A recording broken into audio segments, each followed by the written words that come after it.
অর্থনীতির উপর শ্বেতপত্র প্রকাশ রবিবার। দুর্নীতির সম্পদ কেন বাজেয়াপ্ত হল না প্রশ্ন রাখলেন দেবপ্রিয়। চিন্ময়ের কোনো দায় নেবে না ইসকন, নিষিদ্ধের আদেশ দিতে রাজি নয় হাইকোর্ট।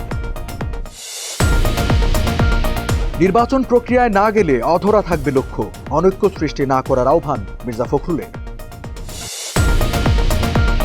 5 জানুয়ারির মধ্যে শেখ হাসিনার অপরাধের প্রতিবেদন, নতুন তারিখ ঠিক করলেন আদালত।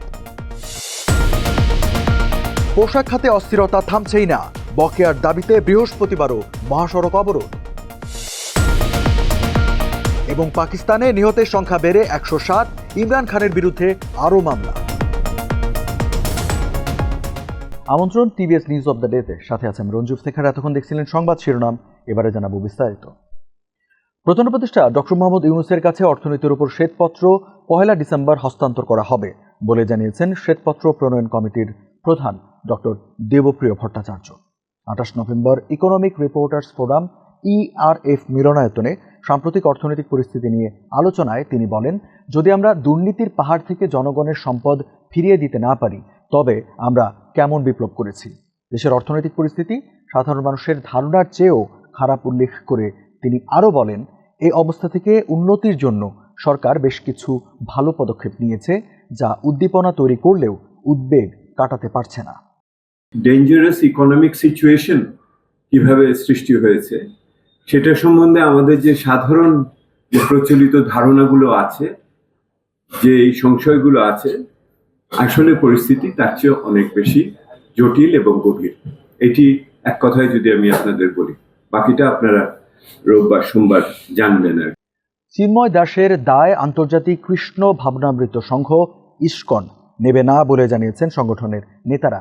তাকে অনেক আগেই বহিষ্কার করা হয়েছে উল্লেখ করে ইসকন কখনো কোনো সহিংস ঘটনার সঙ্গে জড়িত না বলে জানান তারা। 28 নভেম্বর রাজধানীর স্বামীবাগে এক সংবাদ সম্মেলনে এসব কথা বলা হয়। একই দিন ইসকন ইস্যুতে সরকারের নেওয়া পদক্ষেপে সন্তুষ্টি প্রকাশ করেছেন আদালত। ইসকন নিষিদ্ধে কোনো আদেশ না দিয়ে হাইকোর্ট বলেছেন, আইন শৃঙ্খলা পরিস্থিতি এবং জনগণের জানমাল রক্ষায় সরকারকে সতর্ক থাকতে হবে। মাননীয় আদালতের দ্বারস্থ হয়েছিলাম। এখন সেখানে একটা সুমোটো রুল চেয়েছিলাম যে চট্টগ্রাম, রংপুর, দিনাজপুর এই 3টি জেলায় যাতে 144 লিটারের জরুরি অবস্থা জারি করা হয় এবং ইসকন নিষিদ্ধ করা হয়। পরে কোর্ট বললো যে ঠিক আছে, তাহলে আমরা ডিজি সাহেবকে শুনি। ডিজি সাহেবকে শোনার পরে বললো যে ঠিক আছে, তাহলে আমরা অ্যাটর্নি জেনারেল সাহেবকে শুনি। পরে আমাদের মাননীয় অ্যাটর্নি জেনারেল এসে বললেন যে ম্যালট, আমরা এখান থেকে কথাবার্তা বলতেছি, সর্বোচ্চ চেষ্টা দিয়ে সরকার যাতে আইন শৃঙ্খলা পরিস্থিতির কোনো অবনতি না হয় সেদিকে রাষ্ট্র সর্বোচ্চ চেষ্টা করবে। নির্বাচন প্রক্রিয়ায় না গেলে লক্ষ্যে পৌঁছানো যাবে না বলে মন্তব্য করেছেন বিএনপি মহাসচিব মির্জা ফখরুল ইসলাম আলমগীর। তিনি বলেছেন, অনেকেই বলছেন নির্বাচনই তো গণতন্ত্র নয়। অবশ্যই নয়, তবে গণতন্ত্র অর্জনের জন্য তো একটা প্রক্রিয়া লাগবে। সেই প্রক্রিয়ায় না গেলে লক্ষ্যে পৌঁছাতে পারবো না। 28 নভেম্বর জাতীয় প্রেস ক্লাবে এক অনুষ্ঠানে তিনি ফ্যাসিবাদীদের ফিরে আসার শঙ্কাও প্রকাশ করেন। বলেন, স্বৈরাচারদের দোসররা পরিকল্পিতভাবে নানা ঘটনা ঘটাচ্ছে। নিজেদের মধ্যে অনৈক্য সৃষ্টি না করে এগিয়ে যেতে হবে। সংস্কারগুলো প্রয়োজন, সেই সংস্কারগুলো ন্যূনতম করে আমরা একটা সেই ধরনের একটা রাষ্ট্র গঠন করার জন্য নির্বাচন করে একটা পার্লামেন্টে যাই। অনেকেই বলছেন যে নির্বাচনই তো আপনার গণতন্ত্র নয়। অবশ্যই নয়, কিন্তু তার জন্য তো আপনাকে একটা প্রক্রিয়া লাগবে। সেই প্রক্রিয়ার মধ্যে যদি আমরা না যাই তাহলে আমরা সেই জায়গায় পৌঁছতে পারবো না। আমরা এই জন্যই আমি খুব মোটা দাগি যেটা বুঝি সেই কথাটা বলছি, যে আমাদের মনে হয় যে আমাদের সকলেরই এখন যেটা উচিত যে অনৈক্য সৃষ্টি না করে ঐক্যের মধ্য থেকে আমরা যে সুযোগটা সামনে পেয়েছি সেই সুযোগটাকে কাজে লাগিয়ে অন্তত আমরা কিছুটা হলেও সামনে এগিয়ে যাই। রাজধানীর মিরপুরে ঢাকা ডিগ্রি কলেজের ছাত্র ফয়জুল ইসলাম রাজন হত্যা মামলায় সাবেক প্রধানমন্ত্রী শেখ হাসিনা সহ 23 জনের বিরুদ্ধে তদন্ত প্রতিবেদন আগামী 5 জানুয়ারির মধ্যে জমা দিতে বলেছে আদালত। 28 নভেম্বর পুলিশ তদন্ত প্রতিবেদন দাখিল করতে না পারায় ঢাকার অতিরিক্ত মুখ্য মহানগর হাকিম মোহাম্মদ মাহবুবুল হক এই তারিখ ঠিক করেন।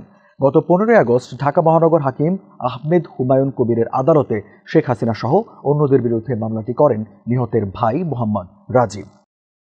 গাজীপুরের কালিয়াকৈর উপজেলার চন্দ্রা হরিতকিতলা এলাকার মাহমুদ জিন্স লিমিটেড পোশাক কারখানার শ্রমিকরা বকেয়া বেতনের দাবিতে ঢাকা টাঙ্গাইল মহাসড়ক অবরোধ করেছেন।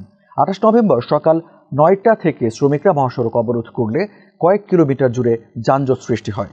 গুরুত্বপূর্ণ মহাসড়কে যানবাহন চলাচল বন্ধ থাকায় বিপাকে পড়েন গন্তব্যমুখী মানুষ। শিল্প পুলিশ জানিয়েছে, আইন শৃঙ্খলা রক্ষাকারী বাহিনীর সদস্যরা মালিকপক্ষ ও বিক্ষুব্ধ শ্রমিকদের সাথে কথা বলে যান চলাচল স্বাভাবিক করার চেষ্টা করছে। পাকিস্তানের উত্তর পশ্চিমের খাইবার পাখতুনখোয়া প্রদেশের কুররাম জেলায় টানা ৮ দিন ধরে চলছে শিয়া ও সুন্নি গোত্রের মধ্যে রক্তক্ষয়ী সংঘাত। এই সংঘাতে নিহতের সংখ্যা বেড়ে ১০৭ জনে দাঁড়িয়েছে। ২৮ নভেম্বর পাকিস্তানের গণমাধ্যম জিও নিউজ এই তথ্য জানিয়েছে। এই প্রতিবেদন প্রকাশের একদিন আগে পাকিস্তানের সাবেক প্রধানমন্ত্রী ইমরান খানের ডাকা চূড়ান্ত বিক্ষোভ কর্মসূচি ঘিরে সহিংসতার ঘটনায় ইমরান ও তার স্ত্রী সহ দলটির নেতাকর্মীদের বিরুদ্ধে ৮টি মামলা হয়েছে। ইসলামাবাদ পুলিশ বাদী হয়ে এই মামলা করে। পাকিস্তানি সংবাদ মাধ্যমের প্রতিবেদনে বলা হয়েছে, বুধবার ফেডারেল মন্ত্রিসভার বৈঠকে ভাষণ দেওয়ার সময় শেহবাজ বলেন, সিদ্ধান্ত নিতে হবে আমরা পাকিস্তানকে বাঁচাবো নাকি বসে যেতে দেব। বৈঠকের কয়েক ঘন্টা পরে ইমরান খান ও বুশরা বিবির বিরুদ্ধে মামলার পদক্ষেপ নেয় ইসলামাবাদ পুলিশ।